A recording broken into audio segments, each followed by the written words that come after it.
रविवार म्हटलं तर कुठेतरी जाणं असायचंच. तर आज रविवार आहे आणि आज संध्याकाळच्या वेळेला मी आणि दर्शन मिळून चाललेलो आहोत साखरपुड्याला.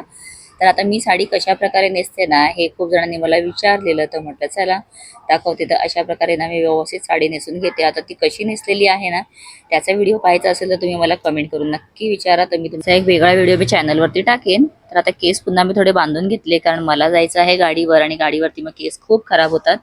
जाता जाता इथे मंदिर आहे, तर मंदिरात दर्शन बाहेरूनच केलं आणि पुढे आम्ही निघालो. बापरे, रविवार असला तरी सुद्धा ना एवढी ट्रॅफिक, सगळीकडे गाड्याच गाड्या. म्हणजे 15 मिनिटाचा रस्ता असेल ना तर तुम्हाला अर्धा तास निदान लागणारच. मुंबईचं ट्रॅफिक सोडून बाकी ना सगळं चांगलं आहे. तर चला आता मस्त वेगवानाची थोडी गाडी गेली आणि पुन्हा येऊन इथे थांबलेली आहे. म्हणजे पहा, हे ना चालूच असणार आणि याची सवय ना लावूनच घ्यायला हवी, नाहीतर मग प्रवास करणं कठीण होतं. तर मी आणि दर्शन आम्ही आता चाललेलो आहोत साखरपुड्याला.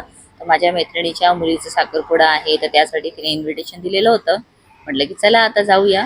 खरं तर मला आज ना एकीकडे अजून जायचं होतं बारशाला, पण ते राहिलं. एकाच दिवशी ना 2 ठिकाणी जाणं इम्पॉसिबल होऊन जातं. तर इथे आल्यानंतर पहा, माझ्या सगळ्या मैत्रिणी सुद्धा आलेल्या आहेत. तर इथे छान आम्ही ना फोटोज वगैरे काढले. त्यानंतर संध्याशी पण आम्ही भेटलो, जिच्या मुलीचा साखरपुडा आहे. आणि इथे ना आता पहा, मुलीकडच्यांनी आम्हाला पान, सुपारी, हळद, कुंकू वगैरे सगळं लावलं. आणि खूप छान असं ना मस्त गुलाबाचं फूल सुद्धा दिलेलं. ते नंतर मी केसात सुद्धा मळलं. तर असं तर मी फूल वगैरे जास्त आवडीने लावत नाही, पण आता दिलेलं फूल होतं तर ना म्हटलं छानच होतं, लावून घेतलं. आणि इथे ना त्यांनी अजून एक खास वस्तू दिली, ती म्हणजे त्यांच्याकडच्या ना अशा सांजोऱ्या.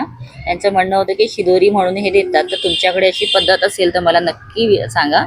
तर इथे पहा, दर्शन पण आलेलं आहे आणि त्याचे मित्र सुद्धा होते, म्हणून बरं झालं. नाहीतर मग जर एकटा असता ना तर त्याने मला काही इतका वेळ बसू दिला नसता.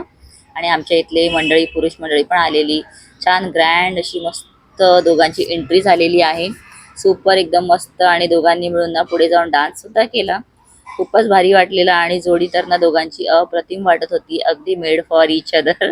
तर इथे पहा, आता इथे ना काही डान्स कार्यक्रम सुद्धा झाले आणि सगळ्यांनी आम्ही एन्जॉय पण केले. त्यानंतर आम्ही सगळ्यांनी जेवण वगैरे केलं आणि त्यानंतर संध्याला फायनली निघायच्या आधी भेटून घेतलं. तर पुन्हा घरी जायला निघाली, कारण निघेपर्यंतच ना आता 11 वाजत आलेले. आणि उद्या सकाळी जाऊन पुन्हा क्लासला जायचं, म्हणून आता आम्ही सगळे मिळून येऊन पोहोचलेलो आहोत. चला आता ब्लॉगचा शेवट करते. भेटते पुन्हा. Till then bye bye, good night.